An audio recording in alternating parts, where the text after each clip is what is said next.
సుధీర్ బాబు హరోం హరా సినిమాలోని నటుడు పి హనుమంతు గురించి 2 రోజులుగా చర్చలు జరుగుతూనే ఉన్నాయి. ఇక తండ్రి కూతుల రిలేషన్ మీద పిచ్చి పిచ్చిగా వాగుతూ ఒక నలుగురు రాక్షసానందం పొందుతూ అయితే వచ్చారు. ఇక ఆ వీడియోని అందులోని వ్యక్తుల్ని సాయిధరం తేజ్ ఏకిపరేశారు. సాయిధరం తేజ్ పోరాటంతో ప్రభుత్వం కూడా దిగి వచ్చిందనే చెప్పాలి.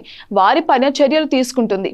ఇక ఈ క్రమంలో ఇలాంటి నీచుడికి తాము సినిమాలో అవకాశం ఇచ్చినందుకు క్షమించండి అంటూ సుధీర్ బాబు తాజాగా ట్వీట్ వేశారు. సుధీర్ బాబు హరోం హరా సినిమా ఆదివారం నుంచి బాగానే ట్రెండ్ అవుతోంది. హరోం హరా సినిమాలో నటించిన ఒక నటుడి వికృత చేష్టలు నెట్టింట్లో బాగా ట్రెండ్ అవుతున్నాయి. చిన్న పిల్ల అని కూడా చూడడం లేదు, తండ్రి కూతుల రిలేషన్ అని కూడా అసలు చూడడం లేదు. వాళ్ళు సదరు వ్యక్తి అసలు మనిషి అన్న విషయాన్ని కూడా మర్చిపోయినట్టుగానే కనిపిస్తోంది మనకి. పి హనుమంతు అనే వ్యక్తి మీద సోషల్ మీడియాలో 2 రోజుల నుంచి దారుణంగా చర్చలు జరుగుతూనే ఉన్నాయి. ఇక సాయిధరం తేజ్ పట్టుపట్టి మరి ఈ విషయాన్ని సీఎం దృష్టికి కూడా తీసుకెళ్లారు. CM Revanth Reddy, deputy CM, DGP ఇలా అందరూ ఇష్యూ మీద అయితే స్పందించారు. సాయిధరం తేజ్ ముందుండి కూడా ఈ ఘటన మీద స్పందిస్తూ అందరినీ రియాక్ట్ అయ్యేలా కూడా చేశారు. అడవిశేషు, మంచు మనోజ్, కార్తికేయ, విశ్వక్సేన్ ఇలా ప్రతి ఒక్కరు కూడా ఈ ఘటన మీద అయితే స్పందించారు. ఇక తాజాగా సుధీర్ బాబు ఈ విషయం అయితే స్పందించారు. మంచో చెడో నేను సోషల్ మీడియాకు చాలా దూరంగా ఉంటాను అంటూ ఈ హనుమంతు మ్యాటర్ మీద అయితే స్పందించారు. హనుమంతు లాంటి వాడిని మా సినిమాలో పెట్టుకున్నందుకు సిగ్గుగా ఉంది.